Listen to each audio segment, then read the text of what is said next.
নমস্কাৰ পুনৰবাৰ আপোনালোক সকলোলৈকে মোৰ চেনেলৰ ফালৰ পৰা স্বাগতম জনালোঁ। আজি মই লৈ আহিছোঁ আন এটা নতুন ৰেচিপি। আহকচোন চাওঁ কি হয়।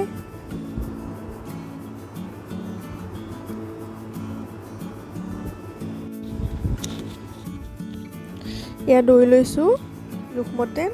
এয়া কাজু আৰু মগজ তিয়াই থৈছোঁ। এয়া গোটা জিৰা, ডালচেনি, লং আৰু ইলাইচি।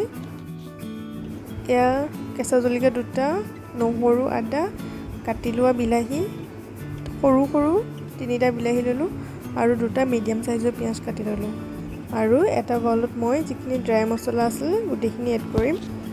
সৰু চামুচেৰে জিৰা লৈছোঁ 1 চামুচ, ধনিয়া পাউডাৰ 1 চামুচ, অকণমান হালধি পাউডাৰ, ৰেড চিলি পাউডাৰ লৈছোঁ মই 1 চামুচতকৈ অকণমান বেছিকৈ দিলোঁ। আপোনালোকে নিজৰ হিচাপ মতে দিব, আপোনালোকে কিমান জ্বলা খাব পাৰে। এয়া 2টা তেজপাত মই সৰু সৰুকৈ কাটি ল'লোঁ নিজৰ জোখত। এতিয়া আহক আমি ছেকেণ্ড প্ৰচেছটো লৈ যাওঁ। মই এটা কেৰাহীত পানী ল'লোঁ, তাতে মই নিজৰ হাতৰ জোখাৰে 3 মুঠি চয়াবিন দি দিছোঁ। তাতে এইখিনি বইল হ'বৰ কাৰণে দিছোঁ। এতিয়া এইখিনি বইল হওক মানে আমি বেলেগ এটা কাম কৰোঁ আহক।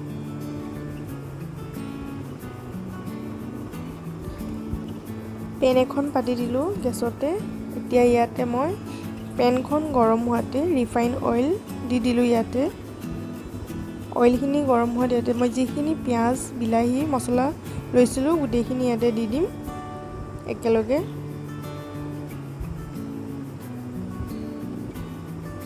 জলকীয়াকেইটা ভাঙি দিছোঁ।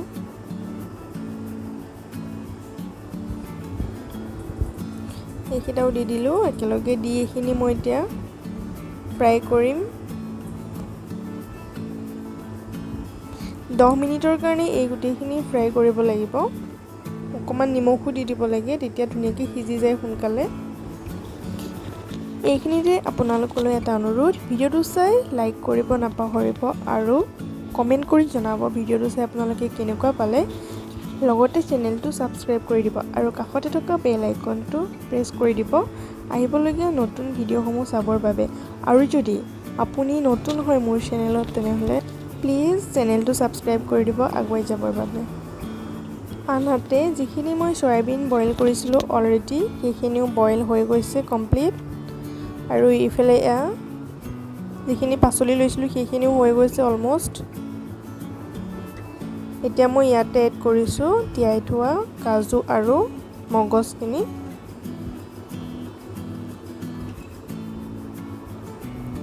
আকৌ মই এতিয়া এইখিনি মাত্ৰ 2 মিনিটৰ কাৰণে ফ্ৰাই কৰিম, বেছি টাইম নালাগে।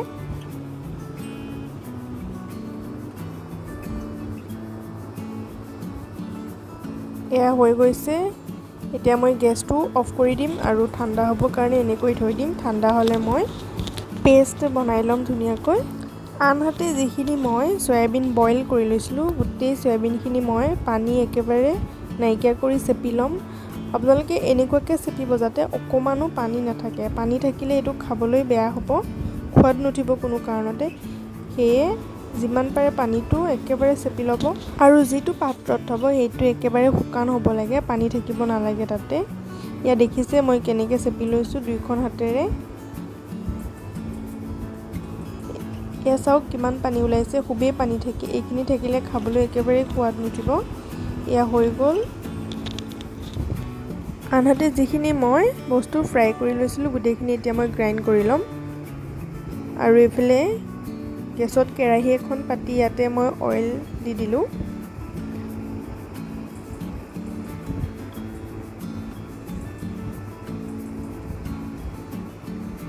তেলখিনি গৰম হোৱাত ইয়াতে মই গোটা জিৰা অকণমান লৈছিলোঁ সেয়া আৰু তেজপাত দি দিলোঁ।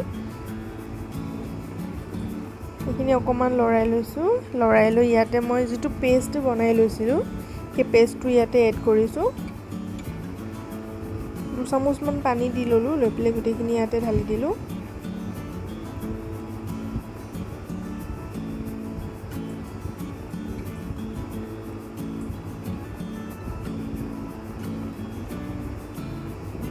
অকণমান টাইম লৰাই ল'ব লাগিব এইখিনি ভালকৈ।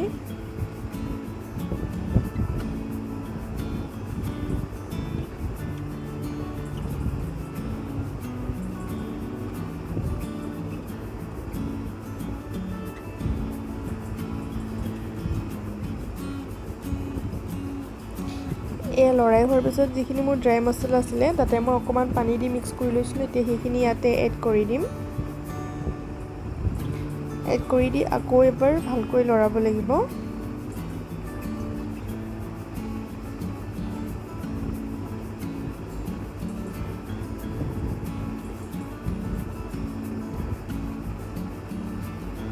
ভালকৈ লৰাই এইখিনি মই 8 পৰা 10 মিনিটৰ কাৰণে ঢাকোনখন মাৰি দিম আৰু জুইটো ল' টু মিডিয়াম ফ্লেম ৰাখিব লাগে, হাই ফ্লেম কৰিব নালাগে।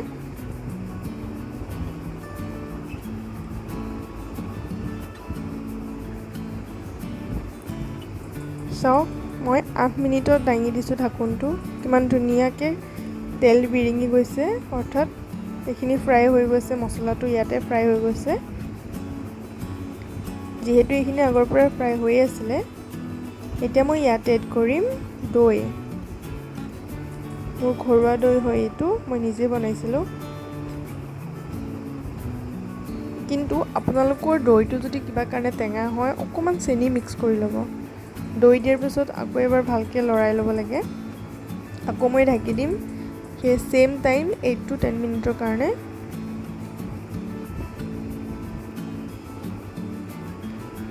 এবাৰ মই 10 মিনিটৰ পিছত দাঙি দিছোঁ। চাওক অলৰেডি দৈটো ধুনীয়াকৈ ইয়াতে হৈ গৈছে, মিলি গৈছে, ফ্ৰাই হৈ গৈছে।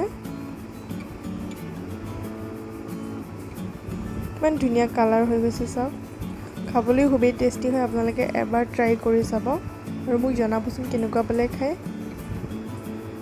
এতিয়া মই ইয়াতে এড কৰিলোঁ যিখিনি মই বইল কৰি লোৱা চয়াবিন আছিলে, গোটেইখিনি এড কৰিলোঁ।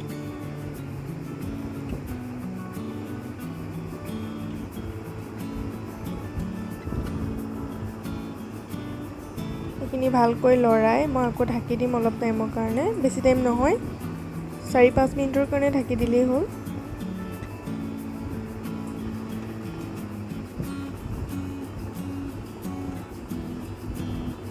এয়া চাওক 5 মিনিটৰ পাছত কিমান ধুনীয়া হৈছে, তেল বিৰিঙি গৈছে, মানে হৈ গৈছে।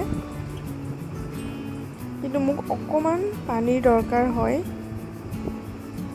সেয়ে মই অকণমান জাষ্ট 2-3 চামুচমান পানী এড কৰিছোঁ।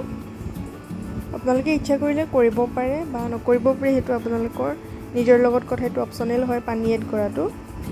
আৰু ইয়াতে মই গৰম মছলা এড কৰিলোঁ পানী দিয়াৰ পাছতে। এড কৰি অকণমান লৰাই দিলোঁ গোটেইখিনি, দি পেলাই মই আকৌ ঢাকি দিম 3-4 মিনিটৰ কাৰণে। আপোনালোকে নিমখটো এতিয়াও এড কৰিব পাৰে, কিন্তু মই যেতিয়া পেষ্ট বনাইছিলোঁ তেতিয়াই নিমখ অকণমান বেছিকৈ দি দিলোঁ, সেয়ে মোক এতিয়া নিমখৰ প্ৰয়োজন নহয়। কিন্তু আপোনালোকৰ যদি নিমখটো কমে চাই পেলাই আকৌ ইয়াতে দি দিব পাৰে। এয়া চাওক 4 মিনিটৰ পিছত কিমান ধুনীয়া হৈছে। আপুনি যে চয়াবিন খাইছে একেবাৰে নালাগে এইটো খোৱাৰ পিছত। এয়া মই ঘি এড কৰিলোঁ লাষ্ট, এইটো অপশ্যনেল হয়, যদি ইচ্ছা কৰে দিব পাৰে খাই ভাল পালে, যদি ভাল নাপায় দিব নালাগে। মই ভাল পাওঁ কাৰণে দি দিছোঁ। ঘি দিয়াৰ পাছত মই ঢাকি গেছটো অফ কৰি দিলোঁ আৰু ঠাণ্ডা হ'বৰ কাৰণে ৰাখিলোঁ। এয়া চাওক 5 মিনিটৰ পিছত ইমান ধুনীয়া হৈছে কালাৰটো, খাবলৈও খুবেই টেষ্টি। গাৰ্নিচিং নিজৰ হিচাপমতে কৰিব, আপোনালোকে যেনেকৈ ভাল পায়। ভিডিঅ'টো চোৱাৰ বাবে আপোনালোক সকলোলৈকে বহুত বহুত ধন্যবাদ। আৰু পুনৰবাৰ আহি আছোঁ আকৌ এটা নতুন ৰেচিপি লৈ। আজিলৈ আহোঁ, ধন্যবাদ।